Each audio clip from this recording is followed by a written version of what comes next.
Goal FIFA 1 തോറ്റിക്കാണ്.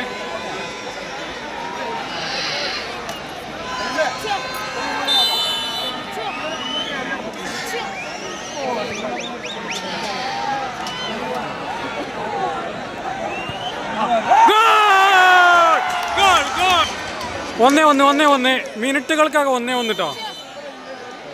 ഫിഫക്കൊന്ന് കുടിക്കുകയും ചെയ്ത് FIFA അപ്പന്നെ തിരിച്ചടിച്ച് അവരൊറ്റ വീഡിയോയിലുണ്ട്. ഞാൻ അടുത്ത പോണ